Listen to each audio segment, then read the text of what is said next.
오늘 우리가 이 본문 말씀을 통해서 어, 예,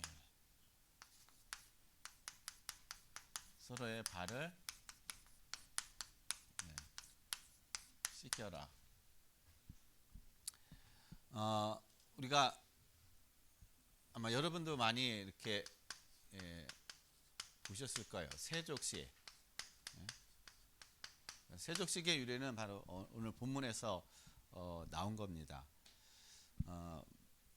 예수님께서 친히 이제 마지막 밤에 제자들을 이제 모아놓고 예수님께서 제자들의 발을 다 씻기십니다. 그래서 이제 우리가 이것은 이제 세족식이라고 얘기를 하는데, 세족식은 사실 일반적으로 많은 교회 다니는 사람이든 교회 안 다니는 사람이든 일반적인 어떤 그러한 쪽으로다가 세족식 하는 데가 또 있습니다. 그래서 보통 우리가 이 세족식 하게 되면은 여기서 갖는 어떤 의미들을 뭘로 가냐면 섬김의 어떤 그런 의미들을 많이 갖습니다. 그래서 내가 당신을 섬깁니다. 그러니까 상대방의 세족식이라는 것은 상대방의 발을 씻어주는 거예요. 자, 발을 씻어준다. 상대방의 발을 씻어준다는 것은, 여러분, 우리가 손은 씻어줄 수가 있겠지만 발을 씻어주는 것은 사실상 우리가 조금 꺼리는 그런 부분입니다. 왜냐하면은 발은 우리가 많은 어떤 그런 활동을 하고 밖에 다니고 그런 적이기 때문에 이렇게 또 많은 또 이렇게 지저분한 우리가 생각하는 더러운 어떤 그런 이미지와 그런 것들을 가지고 있다라는 거예요. 그래서 상대방의 발을 씻어준다는 얘기는 내가 그만큼 그 사람의 어떤 그런 모든 것들을 내가 섬기고 그것까지도 내가 그 사람의 허물까지도 내가, 그리고 그 사람의 어떤 그런 더러운 것까지도 내가 다 감수한다라는 그러한 의미와 그런 것들을 가지고 있다라는 거예요. 그래서 이 세족식은 이 섬김의 어떤 그런 의미를 가지고 있는데, 보통 이것은 많은 사람들이 일반적으로 많이 생각하는 거예요. 내가 섬깁니다. 내가 희생을 합니다. 그래서 어떤 행사를 한다든지 그렇게 되면은 뭐 학교에서 보면은 선생님이 제자들의 발을 씻어준다든지, 아니면은 교회에서도 마찬가지로 이런 교회에서 이렇게 세도식하는 그런 경우들도 많이 있습니다. 그래서 이 선생님이, 교사가 우리 학생들을 발을 씻어준다든지 하는 어떤 그러한 행위들, 아니면은 또 부부간에 있어서 남편이 아내의 발을 씻어준다든지, 그리고 아버지가 또 자녀들의 발을 씻어준다든지 하는 이러한 것들을 하면서 우리가 예수님이 이 제자를 섬긴 것처럼 마찬가지 우리도 당신을 섬깁니다라는 그런 일반적인 어떤 그러한 섬김, 일반적인 어떤 그러한 희생, 그런 것들을 주로 이렇게 우리가 많이 생각하고 이런 어떤 관점으로 우리가 이런 행사, 이런 것들을 우리가 사람들이 행하고 있다라는 것이에요. 그런데 사실상 이 세족식은요, 일반적인 것이 아니라는 거예요.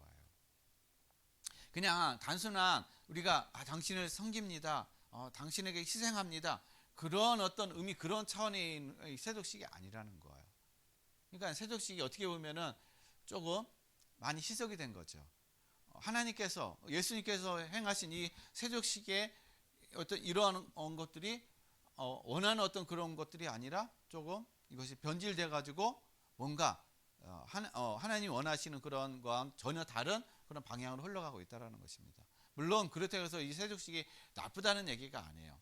나쁘다는 얘기가 아니라 우리가 남을 섬기고 남에게 희생하고 남을 내가 낮은 자리에서 그를 진짜 이렇게 세워가는 어떤 그러한 마음과 그런 삶은 사실상 중요한 것이죠. 그렇게 또 우리가 살아가야 되는 것이고, 그런데 그것이 그냥 일반적인 어떤 그러한 부분에 끝나면 안 된다는 것입니다. 그래서 이 세족식에는요, 바로 영적인 의미가 담겨져 있는 거예요. 그러니까 이 영적인 의미를 우리가 깨닫지 못하고 영적인 의미를 우리가 알지 못하게 되면은 그냥 세족식은 그냥 하나의 행사로만 끝나버린다는 거예요. 그래서 오늘 예수님께서 14절에서 오늘 우리가 본문을 같이 안 읽었지만 14절에서 예수님께서 제자들에게 하시는 말씀이 뭐냐면요. 내가 주와 또는 선생이 되어 너희 발을 씻었으니 너희도 서로 발을 씻어주는 것이 옳으니라. 내가 주와 선생에 대해서 내가 너희의 발을 씻어줬으니 너희도 마찬가지로 어떻게 해요? 씻어주는 것이 옳으니라. 그러니까 그냥 일반적인 것으로 그냥 발만 씻어주는 것이 아니라 예수님께서 이 영적인 의미로서 왜 제자들의 발을 씻겨주었는가, 그리고 왜 제자들의 발을 씻어줘야 되는가, 거기에 대한 영적인 의미들을 저와 여러분이 분명하게 깨닫고 알을 통해서 정말 남의 사람의 어떤 발을 씻어줄 수 있는 그러한 저와 여러분의 그런 삶이 되시길 바랍니다. 그러면 여기에 따르는 그 영적인 의미가 뭘까? 이 세족식을 하는 발을 씻어주는 영적인 의미가 뭘까요? 죄 문제 해결하는 거예요. 죄. 그러니까 이 죄 문제를 해결한다는 얘기는요. 여기에는 언제 문제가 있는 거예요. 우리의 인생에 우리가 해결할 수 없는, 우리는 로마서 3장 23절에서 보면 의인은 없나니 어떻게 해요? 아니, 모든 사람이 죄를 범하였으면 어떻게 해요? 하나님 영광에 이르지 못하다. 그러니까 모든 사람이 다 죄를 범했다는 것입니다. 그리고 3장 10절 보면요. 의인은 없나니 하나도 없다. 그러니까 이 세상에는 의인이 하나도 없다는 거야. 다 죄인이라는 겁니다. 태어나는 갓난 아기도 태어나면서 다 죄인이라는 거야. 왜냐? 원죄를 가지고 태어났기 때문에. 그래서 이 세상에는요. 의인은 그래서 하나도 없다라는 거예요. 그래서 이 원죄의 문제 때문에 죄 속에서 계속 살아갈 수밖에 없는 거예요. 그런데 예수님이 어떻게 해요? 그 죄 문제를 해결해 주셨다는 겁니다. 그래서 오늘 본문 말씀 보면은요, 예수님이 이제 제자들의 발을 씻겨주는데 거기에 이제 베드로가 거부하는 거예요. 아니 어떻게 예수님, 우리 스승 되신 예수님이 저의 발을 씻어줍니까? 이건 도저히 있을 수 없어요. 안 됩니다라고 거부하는 거야. 그러니까 예수님께서 하시는 말씀이 내가 너를 발을 씻어주지 않으면 넌 나와 상관이 없다라는 거예요. 그러니까 베드로가 그러면 예수님 제 머리부터 모든 발끝까지 모든 온몸을 다 씻어주세요. 그렇게 얘기하니까는 예수님께서 이 베드로에게 하시는 말씀이 10절에 이미 목욕한 자는 발밖에 씻을 필요가 없느니라. 그러니까 목욕을 했다는 거야. 베드로는 목욕을 했다는 겁니다. 그 얘기는 뭐냐? 예수 그리스도를 믿음으로 말미암아 어떻게 이 원죄, 죄 문제가 완전히 다 해결됐다라는 거예요. 끝났다라는 것입니다. 그래서 이 세족식을 하는 이유가 왜 세족식을 하느냐? 왜 발만 씻겼느냐? 자범죄예요. 자범죄. 우리는 원죄는 해결되었지만 아직까지 우리의 삶에는 나의 어떤 습성에는 죄의 습성을 우리는 늘 가지고 있다라는 얘기예요. 이 죄의 습성, 죄의 생각, 죄의 어떤 그런 습관 때문에 나도 모르게 죄를 짓고 살아간다는 겁니다. 아마 오늘도 아침에도 우리는 아마 죄를 짓고 왔을 거예요. 나도 모르게 죄를 짓고 왔다라는 겁니다. 우리가 가지고 있는 자범죄 문제라는 거예요. 자범죄. 그러니까 이 자범죄는 바로 어떻게 해요? 발을 씻어주는 거라는 얘기예요. 그러니까 세족식의 의미는 우리의 자범죄 문제를 어떻게 해요? 죄 문제를 깨끗하게 해결해 주는 거. 그러니까는 용서해 주는 걸 얘기하는 겁니다. 용서해 주는 거. 내가 상대방의 발을 씻겨준다는 얘기는 상대방의 죄 문제, 상대방의 허물을 어떻게 해요? 내가 용서해 준다라는 그런 의미가 있다는 거예요. 당신의 허물을 내가 용서해 줍니다. 그거에 대해서 내가 뭐라고 하지 않습니다. 근데 우리는 어떻게 해요? 상대방의 잘못한 거, 상대방의 허물 그런 거 드러나면 우리는 언제든지 어떻게 해요? 그냥 신이 나가지고 막 그걸 드러내고 알리고 그냥 막 그러잖아요. 상대방의 단점들을 가지고 그걸 어떻게 하면 상대방의 단점을 가지고 저 사람을 무너뜨릴까? 저 사람 위에 내가 올라갈까? 다 그렇게 생각하고 있다라는 얘기예요. 그런데 우리는 어떻게 해요? 모든 것을 용서해 주는 게 상대방의 허물과 상대방의 잘못과 그런 어떤 연약함 그런 것들을 다 어떻게 용서해 주는 것이 내가 그 사람의 발을 씻겨주는 거예요. 이게 바로 세족식이 어떻게 해요? 의미가 담겨져 있는 것입니다. 그래서 예수님께서 오늘 너는 목욕했기 때문에 이 모든 문제가 다 해결됐기 때문에 네 발만 씻으면 된다. 내가 잘못한 이 죄만 어떻게 해요? 네가 씻으면 되는 거야. 다 씻을 필요가 없다라는 것입니다. 그래서 내가 너를 용서해 줬듯이 마찬가지로 너도 용서하는 삶이다. 너도 다른 사람을 용서하는 삶이 되라. 그런 의미와 그런 뜻을 가지고 있다는 것입니다. 그래서 14절 말씀에 보면은요, 뭐라고 말씀하시냐면, 내가 어떻게 너희도 서로 발을 씻어주는 것이 옳으니라. 그러니까 옳다라는 여기 원어적인 의미는 어떤 의미가 있냐면요, 바로 빚진 자를 얘기하는 거예요. 빚진 자. 그러니까 못못에 빚진 자, 그런 의미가 담겨져 있다는 것입니다. 그래서 내가 너를 발을 씻어줬듯이 너희도 어떻게 가서 발을 씻겨줘라. 그것이 옳으니라. 너희가 빚을 졌기 때문에 그 빚을 어떻게 해요? 남의 그 잘못을 허물을 용서하는 그러한 것을 어떻게 모든 빚을 갚으라는 얘기예요. 그럴 때 저희가 하나님과 진짜 교제가 일어나는 거예요. 우리가 용서하는 삶이 안 되면은요, 하나님과 교제가 안 된다는 거예요. 그래서 오늘 13장 8절에 예수님께서 이 베드로에게 하신 말씀, 네가 발을 씻지 않으면은 내가 너를 씻어주지 아니하면은 너와 나는 상관이 없다. 그러니까 상관이 없다는 얘기는 너와 나는 교제할 수 없다는 얘기예요. 너와 나는 아무 관계가 없다는 얘기인 것입니다. 그래서 저와 여러분이 정말 용서하는 그런 삶이 되지 않으면 하나님과 우리는 관계가 없는 삶이 되는 거예요. 그래서 저와 여러분의 삶이 어떻게 해요? 자꾸 영적으로 이 하나님과 관계없는 그런 삶이 되니까 영적으로 계속 내가 밑바닥으로 내려가는 거야. 근데 내가 모르는 겁니다. 내 상태는요, 내 마음과 나의 어떤 삶의 상태는 자꾸 어떻게 해요? 악해져 가요. 강팍해져 갑니다. 사람이 용서를 안 하게 되면요, 상대방의 잘못을 허물을 덮어주고 용서를 안 하게 되면요, 그 사람은 점점 어떻게 해요? 강팍해져 간다는 거예요. 점점 영적으로 어두워져 간다는 것입니다. 그러니까 하나님과 어떻게 해요? 교제할 수가 없는 것이죠. 하나님과 점점 어떻게 관계가 멀어질 수밖에 없다는 것입니다. 그래서 여러분, 정말 발을 씻겨주는 이 세족식이었던 이런 것들이 우리가 형식적으로 되어지는 형식적으로 우리가 하는 것이 아니라 정말 영적인 의미를 깨달음을 통해서 영적인 세족식을 여러분 날마다 여러분 해 나가시길 바랍니다. 그래서 여러분의 영이 늘 하나님과 어떻게 교제하는 삶, 하나님과 함께하는 삶, 하나님의 은혜를 날마다 누려가는 삶. 그래서 그 은혜가 그 영적인 것들이 다 여러분의 삶의 모든 현장에 어떻게 흘러 넘치는 그런 응답과 그런 축복을 누려가시기를 바라겠습니다. 그래서 우리가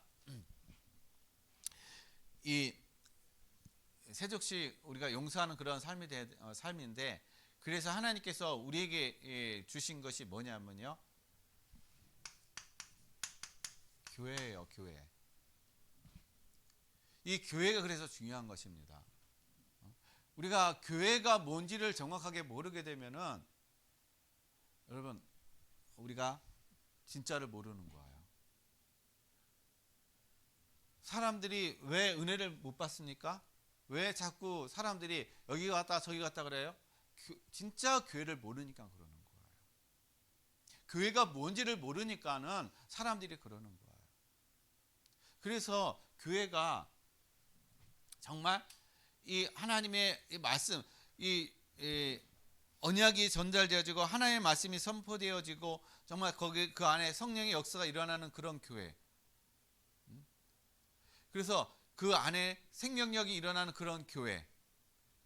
여러분, 그런 교회와 그런 말씀 속에 이루어지는 그 교회 속에서 우리의 영이, 저와 여러분의 영이 삶이 변화되어져 가고 하나님의 은혜를 누려가는 그런 삶이 되어 가는데, 우리가 이 잘못된 그런 교회, 그래서 한 예로 들면요,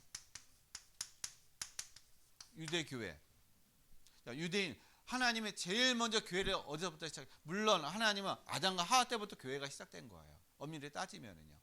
그러나 진짜 이 교회의 진정한 모임 어디서부터 시작되느냐? 유대 교회부터 시작된 거예요. 즉 강야 교회부터. 이때부터 하나님은 이 백성들에게 언약을 주셨어요. 율법을 주셨다라는 것입니다.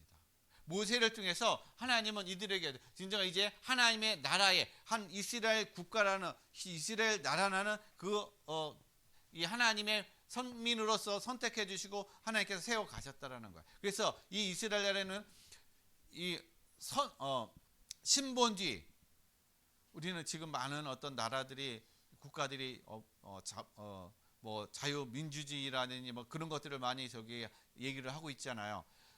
교회는요 신본주의예요. 이스라엘 민족도 이스라엘 나라도 마찬가지로 신본주의라는 것입니다. 그래서 이스라엘은 하나님이요 왕을 안 세우셨어요.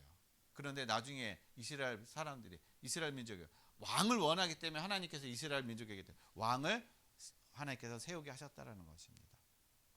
여러분 유대 교회가요 하나님께서는 이 유대 교회를 세워가시고 그들을 통해서 하나님은 세계 복음화에 그런 응답을 주시고 그 속에서 하나님은 유대 교회를 통해서 세계 나라에 어떻게 제사장 나라로 하나님께서 세워가시고 그렇게 되기를 원하셨는데 그렇게 되질 못했어요. 왜 그러느냐? 이들은요 하나님께서 주시는 말씀, 하나님께서 주시는 언약 그걸요 완전히 율법화해 버린 거예요. 그러니까 율법주의가 되어버렸다는 것이에요. 그러니까 율법주의가 되니까는요 이들의 삶이 어떻게 되느냐? 누가복음 18장 21절로 9절로 14절 9절로 14절 말씀 보면요 이 바리새인과 세리의 기도가 나와요. 바리새인과 세리의 기도가 나오는데 이 바리새인은요 성전 아주 이 앞에 가가지고 기도를 합니다. 자 기도를 하는데 어떻게 기도하느냐? 하나님 저는요 정말 이 금식도 하고요, 뭐 11조도 드리고요, 음행도 안 하고요, 하나님의 말씀을 이렇게 율법도 잘 지키고요, 그리고 뭐 11조도 하고요, 뭐 금식도 하고요, 여러 가지 모든 걸 다 합니다. 그리고 하나님 저는요 저기 뒤에 있는 저 세리와 같지 않습니다. 그러니까 뭘 하냐? 비교해 버리는 거예요. 비교. 그러니까 율법이 있게 되면 율법으로 가게 되면은요 이 비교를 한 것입니다. 그러니까 유대 교회가 뭐냐? 율법주의에 있다 보니까는 비교를 하는 거예요. 나는 율법을 잘 지키고 나는 열심히 율법에 하나님 모세에게 주신 그 율법을 철저하게 지키고 그래서 그 율법을 난 잘 지키기 때문에 하나님이 나에게 은혜를 주시고 하나님은 나의 하나님이다. 그런데 어떻게 해요? 나는 율법을 잘 지킨 저 사람 율법을 안 지키는 거야. 그러면 그들의 생각은요 정죄하게 된다는 거예요. 정죄. 판단하게 된다는 것입니다. 비교하게 된다는 거예요. 그래서 이 바리새인은요 어떻게 해요? 자꾸 비교하는 거야. 나는 뭐 하는데 이거 해서 감사합니다. 이거를 드려서 감사합니다. 그리고 저 세리와 같지 않아서 하나님 감사합니다. 그러는 거예요. 이게 율법입니다. 그래서 율법은요 사람을 살릴 수가 없는 거예요. 율법은 상대방을 죽인다는 것입니다. 그런데 세리는 어떻게 해요? 세리는요 저 뒤에 하나님이 전에 앞으로 나가지도 못하고 저 뒤에서 그냥 거기서 서가지고요 하나님 앞에 하나님 저는 죄인입니다. 그 얘기만 그것만 하는 거, 그 기도만 하는 거, 다른 기도 안 하나님 저는 죄인입니다. 그것만 하는 거예요. 그러니까 하나님이 보셨을 때 예수님이 그러면 하나님이 누가 바리새인과 세리의 기도 하나님 누가 어렵다가 여기게 했느냐? 자기 스스로가 나는 의롭다고 여기는 바리새인을 하나님 의롭다고 여기지 아니하고 스스로가 아니 죄인이다라는 그런 고백, 그런 낮은 어떤 그러한 자기 자신을 죄인으로 인정하는 그 세례를 하나님이 어떻게 의롭다고 인정해 주신다고 말씀하고 계시다는 겁니다. 그래서 율법주의가 가게 되면요, 그래서 자꾸 어떻게 해요? 정죄를 하는 거예요. 그러니까 유대인들이 자꾸 정죄를 하는 것입니다. 그러니까 지금도 유대인들이요, 이스라엘 민족들은요, 자꾸 뭐랍니까? 자기네 민족은 선민이고, 자기네 민족은 하나님과 함께하기 때문에, 그래서 주변에 있는 중동 지역에 있는 많은 국가 중동 민족들하고 계속 싸우는 거예요. 서들은 죽어도 돼, 서들은 망해도 돼, 그런 관점, 그런 저희가 있는 거예요. 왜냐? 하나님의 율법, 하나님을 알지 못하고 하나님 율법에 없는 그 사람들이 다 죽어도 된다는 그러한 생각과 그런 가치관을 그들은 가지고 있는 것입니다. 그래서 우월주의를 가지고 있는 거야, 유대인들이요. 그러니까 계속 어떻게 해요? 정죄하고 판단하고. 그래서 그들은 이 정죄와 판단을 어떻게 해요? 이 전통이란 걸 가지고, 그리고 자기들의 기준을 가지고 하나님의 말씀을 어떻게 여기에다 맞춰버리는 거예요. 그러니까 여기에다 맞춰보니까 다 어떻게 해요? 정죄의 대상인 것입니다. 그러다 보니까 이들에게 어떻게 해요? 당연히 사단의 종이 될 수밖에 없어요. 사단의 종. 그래서 오늘 본문 13장 2절 말씀 보면요, 마귀가 가룟 유대에게 예수를 팔 생각을 넣었더니, 그러니까 생각이 이 율법적인 이 생각, 하나님의 말씀과 관계없는 그런 어떤 생각을 가지고 있다 보니까 마귀에게 종이 돼가지고 마귀에게 이용당한다는 것이에요. 그래서 여기에는요, 정치인들, 그리고 종교 지도자들, 이 사람들이 어떻게 다 마귀의 종이 돼가지고 마귀에게 이용당하면서 예수님을 핍박하고 예수님을 어떻게 하면 잡아다가 죽일까, 그런 생각과 그런 궁리만 하고 있는 사람들이에요. 그들 자신들도 메시아를 기다리고 그리스도를 기다리고 저기 하는데, 그리스도가 오셨는데도 불구하고 어떻게 해요? 자기들의 이득과 이 율법으로 꽉 잡혀 있다 보니까 그리스도를 알지 못하는 거예요. 그리스도를 깨달지 못하는 겁니다. 자기들이 가지고 있는 권세, 이 권력과 힘, 그걸 가지고요, 자기네들보다 뭔가 조금 낮은 사람이 자기네들보다 좀 뭔가 나게 되고 자기네들보다 뭔가 좀 이렇게 실력 있게 보이면은요, 자꾸 눌러버리는 거예요. 그래서 더 이상 어떻게 해요? 더 이상 크지 못하도록 눌러버리고, 그래서 어떻게 나중에는요, 죽이게 된다는 것이에요. 이게 바로 사단이 어떻게 종이 되면 당연히 그렇게 될 수밖에 없다라는 것입니다. 그래서 이들의 이런 어떤 삶 속에서 아주 결과적으로 뭐가 옵니까? 멸망할 수밖에 없는 거예요. 그냥이 멸망이 되는 것이 아니라 이 흐름 속에 있다 보니까 어떻게 해요? 멸망의 자리에 그냥 갈 수밖에 없다라는 것입니다. 왜냐? 영적으로 어두워져 있고 막혀져 있고 사단에 붙잡혀서 사단의 종이 되다 보니까 여기서 빠져나오지 못하다 보니까 망할 수밖에 없는 그들의 상태라는 것입니다. 그래서 마가복음 13장 1절에서 1절에서 2절 말씀, 1절에서 2절 말씀 보면 예수님이 이제 예루살렘을 제자들이 이 성전이 물어봅니다. 예수님, 이 예루살렘 성전이 어떻게 되겠습니까? 물어보는 거야. 그러니까 예수님께서 말씀하시기를 이제는 앞으로 어떻게 해요? 이 성전이 돌 위에 돌 하나도 어떻게 해요? 남지 않을 것이다. 즉, 이 성전이 이제 멸망할 것이다 라고 얘기하고 있는 거예요. 그 이스라엘 민족이 어떻게 해요? 우상시함이 어떻게 해요? 가장 중요하게 여겼던 이 성전이 어떻게 해요? 멸망한다라는 거예요.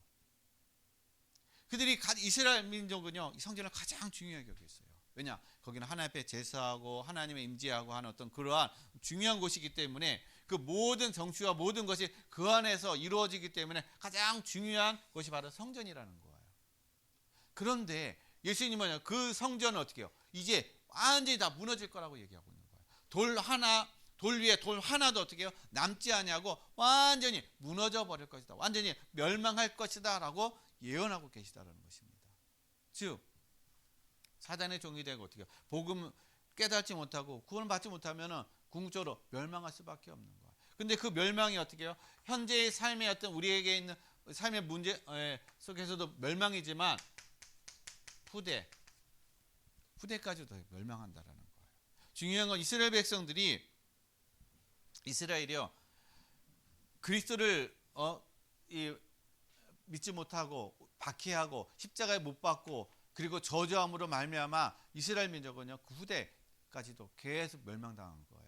그래서 이스라엘 민족은요 2000년 동안 나라 없이 세계를 떠돌아다니는 그러한 민족이 되었다는 것입니다. 왜냐? 하나님이 복음을 교회를 주셨는데 이 교회가 하나님의 복음으로 세워지는 것이 아니라 율법으로 완전히 어떻게 해요? 자기네 것으로 만들어버리고 사단의 종이 돼가지고 완전히 하나님과 관계없는 교회가 돼버린 거예요. 그러다 보니까 이것이 망할 수밖에 없다는 것입니다. 이것을 통해서 하나님은 모든 것을 용서하고 그리고 함께 연합하고 함께 세계 복음화의 어떤 제사장 나라서 하나님 앞에 귀하게 쓰임받기를 하나님이 원하셨는데 그것이 안 되는 거예요. 용서가 되어지는 것이 아니라 정죄하고 판단하고 남을 죽이는 그러한 어떤 사단의 밥이 되는 그러한 민족이 되었다는 것입니다. 그래서 예수님께서 어떻게 해요?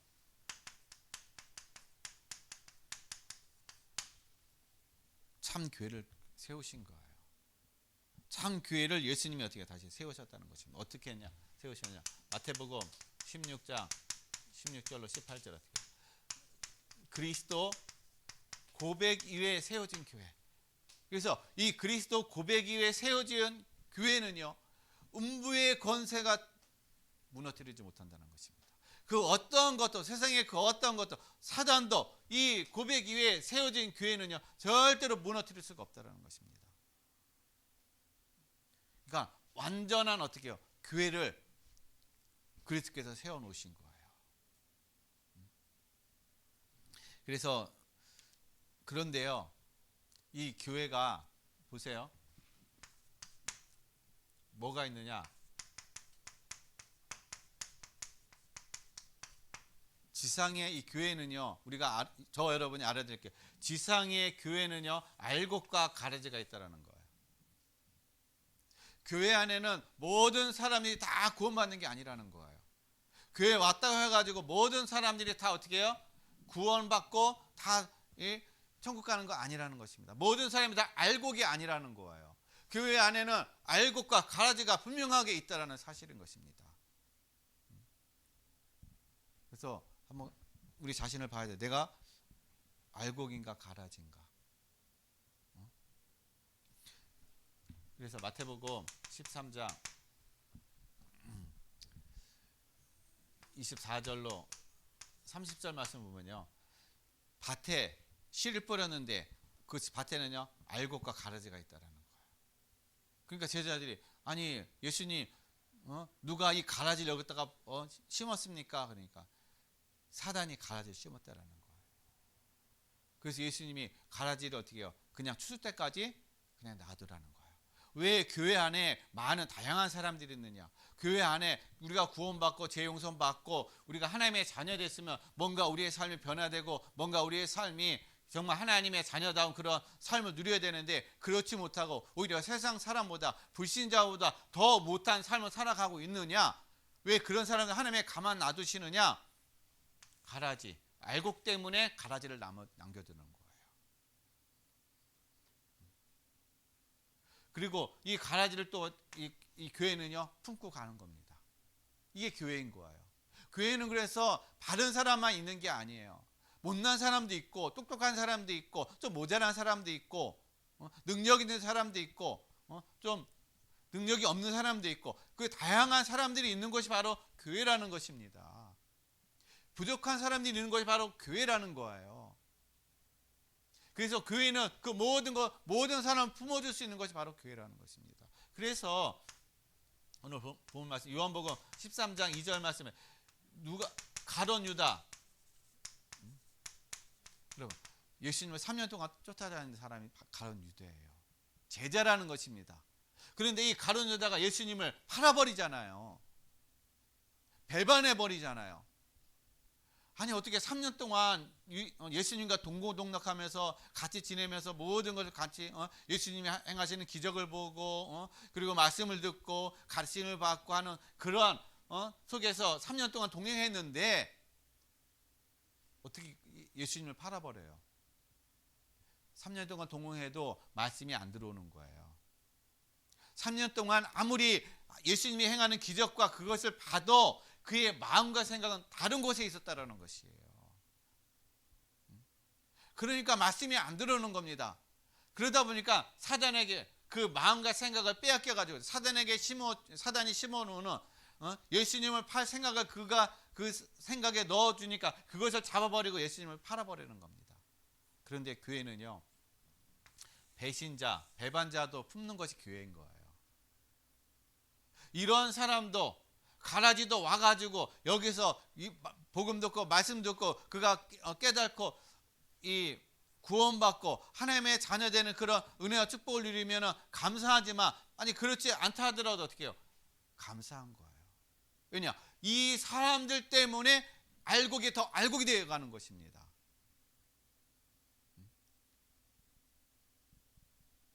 그걸 아셔야 돼요. 교회가 다 좋은 사람, 선한 사람, 그런 사람만 있으면 우리는 잘하지 못해요. 연약해진다라는 겁니다. 교회는 이러한 사람들이 있기 때문에 알곡이 더 튼튼하게 자라나는 거고, 그 사람들을 보면서 복음이었으면 말씀이 안 들어가면은 저렇게 살아갈 수밖에 없구나. 그게 보여지고 깨달아짐으로 인해서 우리가 자신이 어떻게 해요? 말씀으로 바로 서고 하나님의 은혜 가운데 우리가 바로 서는 그러한 어떤 촉매제 역할을 해 간다는 것이에요. 그래서 여러분 교회에 왜 저런 사람이 있는가 불평하고 하는 것이 아니라 그 사람을 여러분 품으시길 바랍니다. 그 사람의 모든 허물과 연약함과 그런 것들을 여러분 마음에 품으시고 그를 위해서 기도해 주시고 그의 모든 것들을 여러분 허물을 덮어주시고 용서하는 그런 삶이 되시길 바랍니다. 그것이 진정한 교회인 거예요. 이 건물도 교회지만 여러분 한 사람 한 사람의 교회고 여러분 마음에서 여러분의 그 속에서 그 용서와 그런 것들이 이루어지는 것이 어떻게 해요? 진정한 여러분 자신이 그래서 교회가 되어진다는 것입니다. 그래서 여러분은 요한복음 13장 10절에 있는 것처럼 여러분 이미 어떻게 해요? 다 목욕한 자예요. 모든 원죄가 다 어떻게 해요? 원죄가 다 해결받은 자라는 것입니다. 즉 여러분은 어떻게 해요? 용서받은 자라는 거예요. 여러분 용서받은 자라는 것입니다. 여러분 하나님부터 용서받기 위해서 여러분 한 일이 뭐가 있어요? 아무것도 없어요. 오직 하나님의 은혜로 말미암아 예수 그리스도를 믿음으로 말미암아 어떻게 해요? 그래서 그것 때문에 믿은 것 때문에 어떻게 해요? 용서받은 거예요. 우리가 용서받기 위해서 뭔가 선한 일하고 착한 일하고 하나님 위해서 우리가 한 일 하나도 없습니다. 오직 믿은 것밖에 없어요. 그래서 우리는 용서를 받은 자이지만 또 어떻게 해요?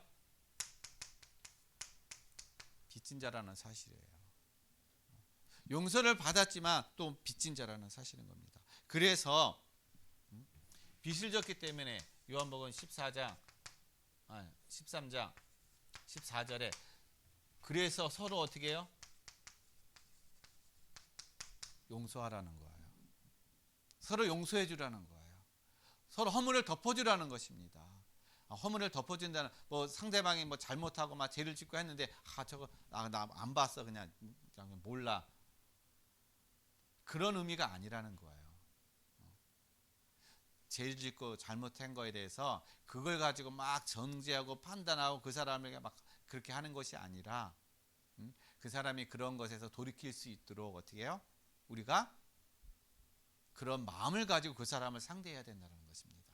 죄인으로서의 상대하는 것이 아니라 그 사람이 그 죄에서 그 잘못에서 그 허물에서 벗어날 수 있도록 우리가 그런 마음과 그런 관점으로 어떻게 해요? 사랑하는 마음으로 우리가 그 상대방을 보고 상대방을 어떻게 우리가 도와줘야 된다는 것이에요. 그것이 빚진 자의 삶이라는 것입니다. 그것이 바로 어떻게 해요? 교회가 해야 될 일이라는 거예요. 그래서 정말 참된 교회는 이러한 용서가 있는 교회예요. 그래서 저와 여러분이요, 하나님으로부터 용서받았기 때문에 이제 저와 여러분 하나님의 사랑 안에 있는 자인 것입니다. 여러분, 하나님의 사랑 안에 있다는 얘기는요, 사실 저와 여러분 모든 걸 다 가진 거나 마찬가지예요. 자녀들이 부모님의 그 사랑 안에 있고 부모님의 그 사랑을 알고 그걸 느끼고 그것을 그 안에서 자녀들이 살아가게 되면 건강하게 살아갑니다. 환경과 관계없이 자녀들이 생각과 마음과 삶이 건강하게 살아가요. 그런데 그 사랑을 느끼지 못하잖아요. 그 사랑을 받지 못하잖아요. 그럼 삐딱할 수밖에 없습니다. 왜곡될 수밖에 없어요. 사랑에 대한 갈급 때문에 자꾸 어떻게 해요? 엉뚱한 행동하고, 그리고 남을 괴롭히기도 하고, 왜냐? 관심받고 자기도 사랑받고 싶기 때문에 그것이 반대적으로 나온다는 얘기예요. 근데 사랑을 받고 그 사랑 안에 있다라고 생각하면요, 사실상 다른 거 필요 없어요. 누굴 원망하고 불평하고 그렇게 안 합니다. 왜냐? 그 사랑 안에 있기 때문에. 모든 것을 다 갖고 있기 때문에. 그래서 저와 여러분도 어떻게 해요? 하나님의 그 사랑 안에 있는 그런 삶인 겁니다. 그렇기 때문에 뭐 하는 거야? 그렇기 때문에 우리가 섬김을 하는 겁니다. 그렇기 때문에 발을 씻어주는 겁니다. 그렇기 때문에 어떻게 해요? 용서해 주는 거예요. 뭘로요? 아가페 사랑으로. 아가페 사랑. 여러분, 아가페 사랑은 뭡니까? 무조건적인 사랑이에요. 조건 없는 사랑이 아가페 사랑입니다. 이것이 바로 하나님의 사랑인 거예요. 에로스 사랑은 남녀 간의 사랑하는, 연인 간의 사랑 아니에요. 그건 조건이에요, 조건. 부모와 자식 간의 사랑이 있습니다. 그것도 어때요? 부모와 관계에 의해서 이루어지는 사랑이라는 것입니다. 부모와 자녀니까는요. 세상의 사랑은요, 다 조건적인 사랑이에요. 관계 사랑이라는 겁니다. 무조건 사랑이 아니에요. 오직 하나님만이 무조건 사랑이라는 것입니다. 그래서 우리는 하나님으로부터 무조건적인 사랑을 받았기 때문에 우리도 마찬가지로 어떻게 해요? 그 빚을 졌기 때문에, 그 사랑 안에 있기 때문에 자연적으로 우리가 어떻게 해요? 사랑하는 자가 되는 것입니다.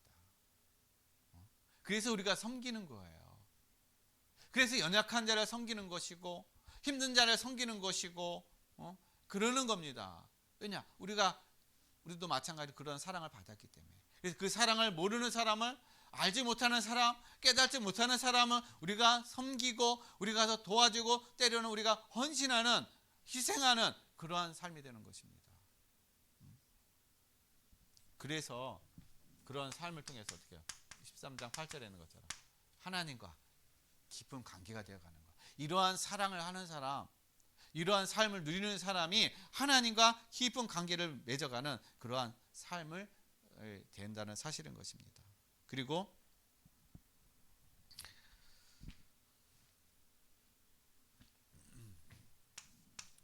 또 이 사랑을 받았기 때문에요, 우리는 사랑을 이제는 전하는 자예요. 하나님의 사랑을 전하는 자라는 것입니다. 왜 그러느냐? 요한일서 4장 11절의 말씀 어떻게 해요? 서로 사랑하라고 그랬어요. 그러니까 서로 사랑하라는 얘기는 그 하나님의 그 사랑을 어떻게 해요? 전하라는 그런 의미가 담겨져 있는 거예요. 이 연인의 어떤 그런 사랑이 아니라 하나님이 우리에게 주신 그 아가페, 무조건적인 그 사랑을 어떻게 해요? 그들에게 전하라는 얘기예요. 그리고 용서하라는 얘기인 것입니다. 왜냐? 내가 하나님으로부터 많은 빚을 졌는데 그 빚을 어떻게 해요? 다 탕감받았다는 거예요. 그래서 마태복음 18장 21절로 35절 말씀 보면은 비유가 있죠. 1만 달란트. 자, 1만 달란트 빚진 사람이 있습니다. 자, 1만 달란트 빚진 사람이 이제 주인이 이 빚진 사람에게 와가지고, 이 빚진 사람 불러가지고 빚을 갚으라고 그래요. 여러분, 1만 달란트는요, 평생 하나도 안 쓰고 평생 모아도 이 모을 수 없는 것이 바로 1만 달란트예요. 그러니까 상상이 안 가는 것이죠. 이 사람이 갚을 길이 없는 거예요. 주인도 알아요. 이 사람이 평생 동안 열심히 살아도 하나도 안 쓰고 모아도 이 1만 달란트, 이 빚진 것을 도저히 갚을 수 없다는 걸 알고 있습니다. 그러니까 이 주인이 이 1만 달란트 빚진 사람에게 도저히 갚을 수 없으니까요, 빚을 다 탕감해 주는 거예요. 내가 너에게 이제 이 빚을 빚진 것을 내가 받지 않겠다. 모든 걸 다 탕감해 주겠다. 그럼 빚을 탕감하는 사람, 이 사람은 어떻게 하겠어요? 얼마나 감사하겠습니까? 이 빚이 평생 짐이었는데 이것 때문에 올무가 돼가지고 어떻게 할 수가 없는, 늘 고민이고 늘 이것 때문에 삶이 그냥 쪼들리는 어떤 그런 적이었었는데, 그런데 하루아침에 모든 걸 다 탕감받은 거예요. 그럼 감사해야 되잖아요. 그런데 이 사람이 탕감받고 너무 기뻐가지고 가다가 누굴 만나느냐, 또 다른 사람은 자기에게 빚진 사람이 있어요. 얼마 빚졌나? 100달란트. 100데나리온. 자, 100데나리온의 빚을 진 사람이 있습니다. 자, 100데나리온은요 얼마 안 돼요. 한 달치의 어떤 그러한 이 급여 정도밖에 안 됩니다. 자, 이 100데나리온의 그 빚을 진 사람을 만난 거예요. 자, 그 사람을 만나니까 이 사람이 탕감받은 이 사람이 딱 그 사람을 잡더니만, 왜 당신은 빚을 안 갚어? 빨리 빚을 갚으라고 그럽니다. 그러니까 이 사람이 조금만 좀 기다려달라. 그러니까요 봐주지를 않는 거예요. 그래가지고 이 사람을 이 감옥에다가 가둬와가지고 이 빚을 질 때까지, 그 빚을 갚을 때까지 그 사람을 거기다 가둬버리는 거예요. 자기는 1만 달란트 평생 동안 갚아도 갚을 수 없는 1만 달란트의 빚을 탕감받았는데, 그 100데나리온 되는 어떤 그 빚을 진 사람은 어떻게 해요? 용서해 주지 못하는 거예요.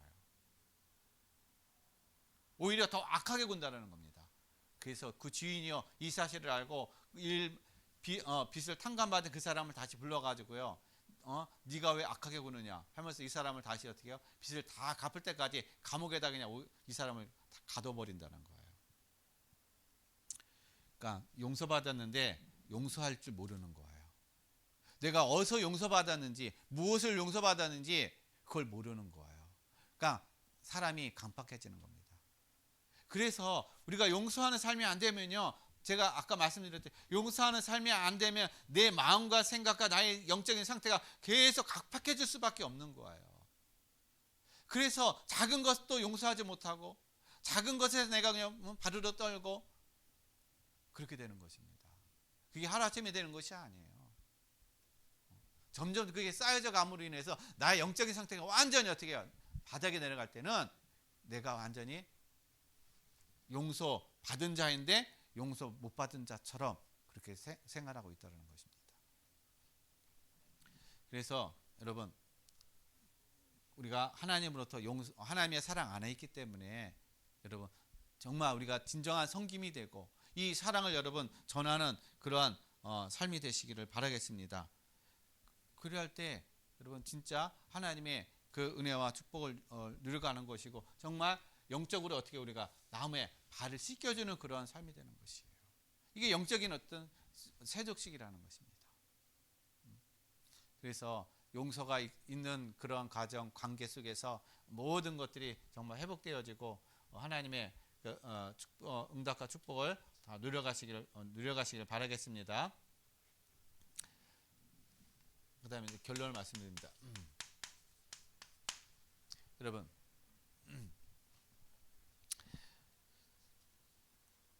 우리가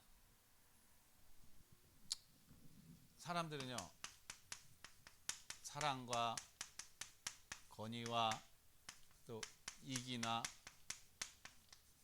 문제를 만나면 사람들 어떻게 되죠? 자, 사람도요, 나보다 좀 실력 있고 나보다 좀 나은 사람들 앞에 가면은 내가 주눅 들어 버려요. 권위 있는 사람 앞에 가면 여러분 당당할 수 있어요? 내가 거기에 눌려 버립니다. 이기와 문제 앞에 오게 되면은요, 다 사람들이요 두려움과 근심에 딱 잡혀버리게 되는 거예요. 자, 이렇게 되잖아요. 이런 속에 있게 되면 내가 두려움과 근심이 오잖아요. 그러면은 어떤 문제가 발생하느냐? 내가 분별하지 못한다는 거예요. 정확한 것을 분별하지 못해요. 여러분, 사람을 두려워할 필요 없어요. 그 사람이 가지고 있는 백그라운드, 그 사람이 가지고 있는 실력, 능력, 나보다 낫다 할지라도 어떻게 해요? 그 사람을 여러분 두려워할 필요 없습니다. 그 사람에게 눌릴 필요가 없어요. 아무리 권위 있는 사람 앞에 가더라도 어떻게 해요? 그 권위 앞에 여러분 눌릴 필요가 없습니다. 여러분, 그 사람에서 더 큰 권위와 능력을 가지고 계신 분이 하나님이셔요. 하나님이 여러분과 함께 계시다는 것입니다. 모든 사람을 창조하신 분이 하나님이셔요. 사람을 하나님이 어떻게 해요? 다 공평하게 하셨다는 것입니다. 그 사람이 가지고 있는 실력 그거 다 껍데기인 거예요. 이게 문제 언젠가 지나갑니다. 문제가 아니라는 거야. 큰 문제가 아니라는 겁니다. 근데 이것이 내가 큰 문제인 것처럼 생각하고 두려움과 근심과 염려 속에 빠져버리는 거야. 그래서 그 앞에 어떻게 내가 정확한 이 속에서 내가 떨고 이 속에 내가 근심하고 걱정하니까 정확하게 분별하지 못하고 정확하게 길을 알지 못하고 정확한 생각을 하지 못하게 되는 거예요. 그래서 엉뚱한 걸 잡게 되는 것이고 실수하게 되는 것이고 잘못된 판단을 하게 되는 것이고 그것 때문에 계속 어떻게 해요? 어려움과 계속 잘못된 길로 갈 수밖에 없는 그런 상태, 그런 상황이 된다는 것입니다. 그래서 여러분 두려워하지 마시길 바랍니다. 모든 것에. 왜냐? 여러분 하나님의 그 사랑 안에 있어요. 하나님의 그 사랑 안에 능력 안에 있다는 것입니다. 그래서 저와 여러분요 이제 우리의 어떤 삶이 뭐가 되는 어떤 삶이 되어야 되느냐? 생명을 사랑하는 삶이 되어야 된다는 거예요. 그러니까 이 사람도 어떻게 하나님을 알지 못하고 구원을 받지 못하면 이 사람도 하나님 생명을 얻어야 된다는 거예요. 이 사람 구원을 받아야 된다는 것입니다. 구원받지 못하는 사람 이 사람은 끝나요. 아무것도 아니라는 것입니다. 그래서 이 사람은 어떻게 해요? 생명을 사랑한다는 얘기는 이 사람에게도 구원을 받지 못한 사람은 불신자들이 어떻게 해요? 생명을 얻어야 되기 때문에 구원을 받아야 되기 때문에 그 사람은 어떻게 해요? 두려워하지 말라는 거예요. 왜냐? 하나님이 그 사람을 만나겠다면 그 사람을 나를 통해서 하나님은 그 사람에게 뭔가 하나님의 구원의 역사를 이뤄가기 위해서 만남을 주었다는 것입니다. 그래서 모든 사람에게 어떻게 해요? 생명을 사랑하는 그러한 마음과 그런 어떤 삶을 가져가야 된다는 그것이 바로 뭐냐? 바로 전도라는 거예요. 전도. 다른 게 전도가 아니에요. 그 생명, 나에게 있는 생명이 다른 사람에게 흘러가게 하는 것이 바로 그것이 전도라는 것입니다. 그리고 여러분 우리는 겸손해야 돼요. 겸손할 필요가 있어요. 그리고 겸손하면서 어떻게 해요? 담대해야 된다는 것입니다. 그냥 내가 눌려서 겸손하는 것이 아니라 억지로 겸손하는 것이 아니라 담대함 속에 겸손이 되어지게 되면요. 이 사람은 진짜라는 것이에요. 왜냐? 왜 우리가 담대하게 해요? 하나님이 나와 함께 하시기 때문에 담대하게 어떻게 해요? 우리가 담대함을 가지고 겸손해야 되는 거예요. 그래서 우리의 마음은요 낮은 우리의 마음은 낮게 가져요. 높게 갖는 게 아니에요. 우리의 마음은 겸손한 마음으로 낮게 가져서 사람을 섬기고 사람을 배려하고 또 사람을 또 이렇게 용서해 주기도 하고 내가 또 이렇게 헌신하고 봉사하는 그런 어떤 마음 그것이 어떻게 해요? 내가 낮은 마음이 돼야 그게 되어지는 것이에요. 그러나 우리의 생각은 어떻게 해요? 높게 가지라는 거예요. 생각은.